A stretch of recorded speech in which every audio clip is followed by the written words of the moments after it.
So a couple days ago, I made a video on SMT3 Nocturne's release date getting leaked out by Nintendo of Europe early before anyone else knew about it, and the fact that there was a possibility it was coming to Steam, and all this information that was kind of cool was also going around at that time frame, and there was very much so like a lot of news coming out at that point about it. Well, now we have some more news, and well, the price of SMT3 Nocturne was released a couple days ago, and I've been seriously sitting here thinking about it because I didn't want to jump the gun with this video, and I didn't want to make it the day that all this stuff happened because I wanted to give enough time for me to really collect my thoughts and think about it. So that's why there is a little bit of a delay from this information coming out to me getting the information to you all and getting my feelings and my thoughts out on it to you all. I know I'm a little bit late, but there's good reason for it. I really wanted to take my time out and think about this before I just went into it blindly knowing about the price for 30 seconds.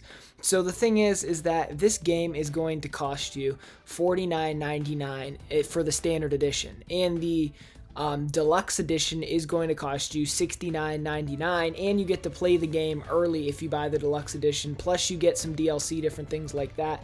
There's all sorts of stuff that you get with the deluxe edition. Now the thing is that price of $50 for the standard edition really rubbed a lot of people the wrong way and got a lot of people seriously mad. So if you did not know, Shin Megami Tensei 3 Nocturne's original release in Japan was February 20th, 2003. And that's the reason people are so mad about this, because the game's 18 and some years old, and people really expected Atlas to charge, at most like $30 for this game. And I think when a lot of people saw that price of $49.99 for the Switch version, $49.99 for the Steam version, and $49.99 for the PlayStation version, people were like, what? I've been going all over the Mega 10 subreddit and seeing people saying like Atlas doesn't want to sell these games. Atlas is cashing in on the hardcore fans because they don't think they're going to be able to get new ones, and all this outlandish stuff that some of it I agree with and some of it I don't. And I just kind of wanted to make this video talking about this whole situation and giving you all my thoughts on it. So here's my thoughts on the price, okay? Straight off the bat, I'm going to say $50 is too much. I think they could have got away with 40, I really do, just because of the fact that they are adding voice acting and they've remastered the entire game in Unity, so all the textures are better, but they didn't even redo any of the cutscenes. The cutscenes are literally still squared, and the rest of the game is widescreen, so it looks kind of awkward. I mean, I assume going from cutscene to gameplay. I've obviously not played it yet. I didn't pick up the Japanese version. I can't speak Japanese, but I just assume that that's going to be very wild. I mean, even from the trailer, it seemed a little bit wild looking. They did their best to put, like repeat the image and blur it in the backgrounds on both sides and different things that they do to try to make it look a little better. But overall, at the end of the day, it's still 2003 cutscenes on a 2021 game. Well, 2020, I guess, for some people, and 2021 for some other people. And it really, it just looks kind of like, there wasn't a lot of effort put into it in that way there. There's plenty of frame rate problems. There's all sorts of problems with the game's performance and different things. And people thought that, because of all these things taken into consideration, Atlas wasn't going to charge that much for this game, because Atlas knew that it was fundamentally broken upon release in a lot of different ways, and it needed fixed. And hopefully, all that's been sorted out to 100%. I don't really know for sure. All I know is that they definitely want to get that fixed up before they release it for the rest of the world like this, because in Japan it wasn't right for them to release it like that, but it's not going to ruin the game's reputation completely if it's only in one area. I mean, I think that for them to release it everywhere else now and to bring it to Steam and to bring it to all these different places, that, this is going to be their first impression of it. It should be the best it should be. It should have been the best it should be for the Japanese people too first, but due to the fact it came out first for them, people do expect these kind of things when they get it first, and then the next release is kind of the more, fixed up version of that original game. But truly, it shouldn't be like that. All the versions, they should just be all ready to go.